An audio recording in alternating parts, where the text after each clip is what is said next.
Oh, hey everybody, how's it going? Just arrived in Salt Lake City, heading up to Park City for Sundance. Look, beautiful mountains, beautiful mountains. And it turns out that a friend of mine from last year's fest happened to be on the same plane as me, and now we are here in the same Uber. So she was here with two films last year, Jungle, a short film, and Equity, both very popular. Equity was a very well-received feature. And here she is. Her name is Jackie Christie. Hi, Jackie. How are you? Hi, hey. Good. So you were here last year with two features at Sundance. Now you're here pitching your next project. It'll hopefully be here around this time next year. From your lips to God's ears. Yes, exactly. Indeed. Yeah, So, that's the idea.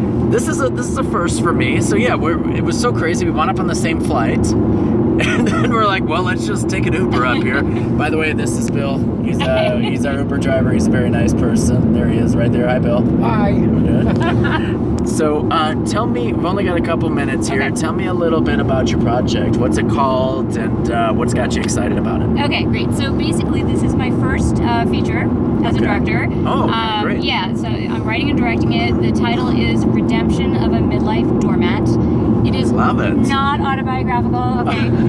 except in certain ways. A little. Like just certain little, tiny little thematic ways. Okay. In that, it is a story about second chances and things like that. And as you might remember, I went back to film school a few years ago. Oh, right. And so it is a similar kind of idea. In this case, it's a woman who in her early 20s is a painter, and a successful painter actually. And she's coming right out of art school, and she does really, really well, and she falls in love with this wonderful artist, and all this kind of stuff happens.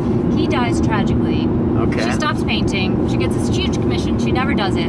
Oh, okay. And she just stops completely. And She's done. And the story picks up 20 years later when she's this housewife, she's this doormat, her philandering husband finally dumps her, she's a teenage daughter. Her life is kind of like a disaster with zero art, and she's like lost her mojo. And that's when the story starts. Got to pick the pieces up. She's got to pick the pieces, put the pieces back together 20 years later. Okay. And Yeah. this is not autobiographical at all. No, not at all. Not at all. No. There's a camera on you right now. It's not autobiographical. But I would say there's some thematic things there, which Sure. is, you've always wanted to do something in your Right. life. You gave it up long ago, and it just won't let you go. And in the case of this person, it just won't let her go. So she does actually kind of, So we who shall wrote see. it? I Did you wrote write it? Oh, and you wrote I'm it. kind of still writing it, actually. I mean, I've already written many drafts of it, but I'm always kind of Talk lead. about what it Yeah. means to you, because you were in more of a producer capacity on Jungle, and more helping the director and the writer with Jungle and with Equity. Now you got the whole thing on your shoulders. Talk about how that different dynamic. Do you love it? Is it freaking you out? I mean, I completely love it because I've created this whole world and the dialogue and the characters, and I love every minute of it. But I will say one thing. I love being on set. I love production. I love waking up at 3 a.m. and being on set. I love the intensity of that.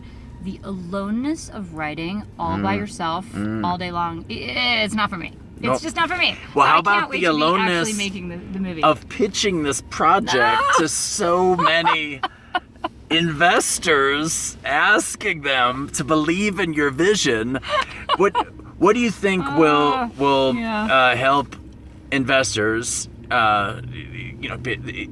grab onto this project and give you some money? What do you think some of the keys will be? Well, I mean, other than the hugely subversive statement of putting a middle-aged woman in a lead character, in every single frame of the movie, and that's obviously wildly subversive, so people will be like, oh my gosh. Other than that, it's a pretty universal story. Yeah. It's mostly a comedy, although there's a deep drama at the heart elements. of it. Okay. So there definitely is that.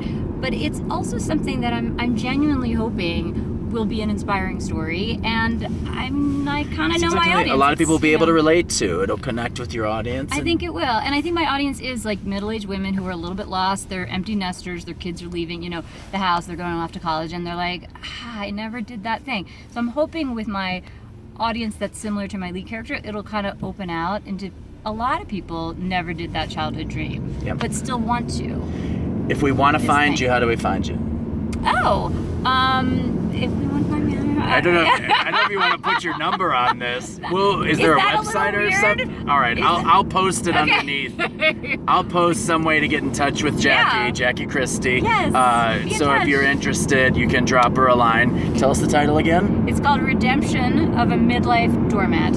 There it is. Guys, my name's Mike McNamara. Thanks for stopping by Screen Magazine. Hello from Sundance. We'll see you guys soon.